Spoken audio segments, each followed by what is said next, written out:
Hey guys, I'm JP. This is my college car. It's a 2003 E46 330 Ci.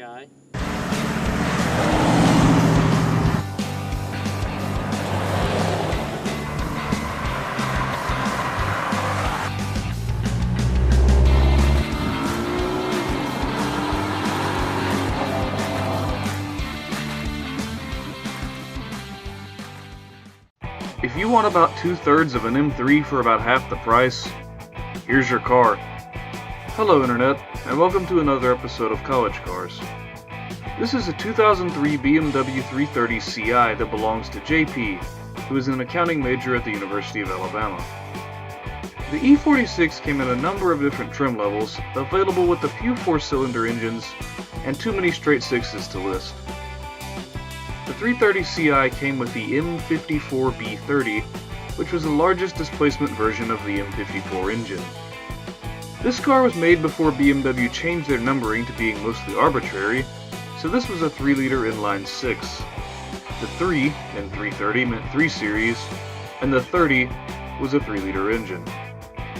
Ci somehow referred to a performance model. Maybe it's something in German. The dual overhead cam M54B30 made 230 horsepower at 5900 RPM and 220 pound-feet of torque at 3500 RPM. That's not really an eye-popping amount of power.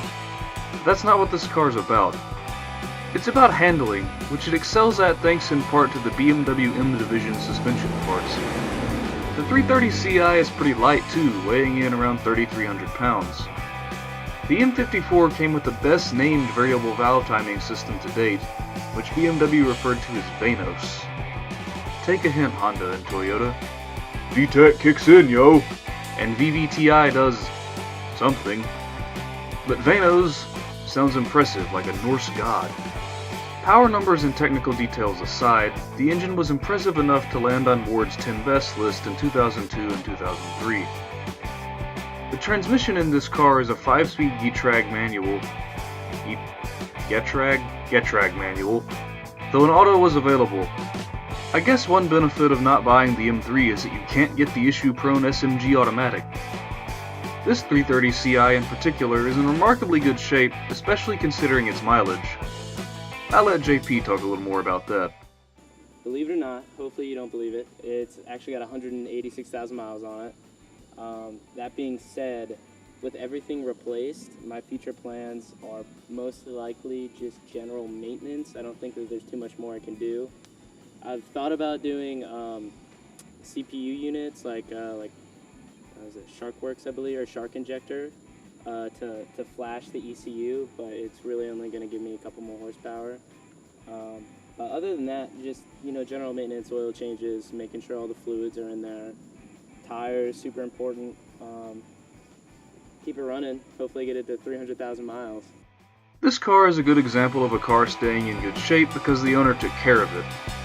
I guess it is fair to note, however, that JP has spent at least the purchase price of this car on repairs and new parts. That's part of German car ownership, though. But everything pretty much under the hood, other than the engine, has been replaced.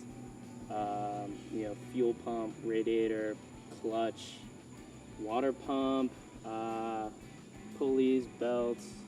Had to replace the sunroof, but for like modifications for the car.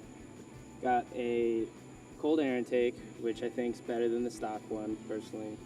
I bought a downpipe and a midpipe that I welded on, and a little bit of interior stuff that I had to replace because it's old, like little strips and stuff like that. And a new stereo system, and also like a new head unit. And other than that, it's been like just a lot of like maintenance stuff like that. But it runs really well.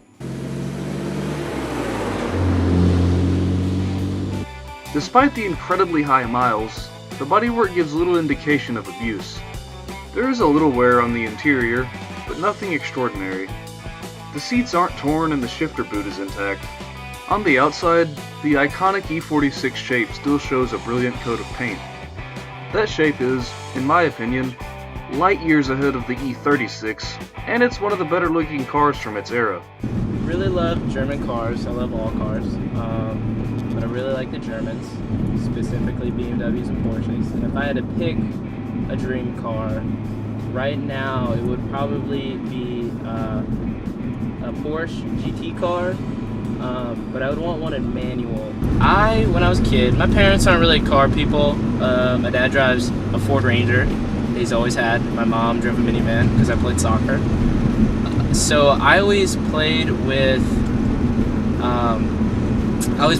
Johnny Lightning cars and Hot Wheels, and I had like the mat when I was younger, and I loved collecting them, and I really got into old cars. And it actually wasn't until I started playing video games, I started playing Forza and Gran Turismo, that I fell in love with cars. If you're looking to pick up a solid E46, now is the time. It's only going to get harder to find nice examples, thanks in part to cheap racing series destroying so many E30s and E36s.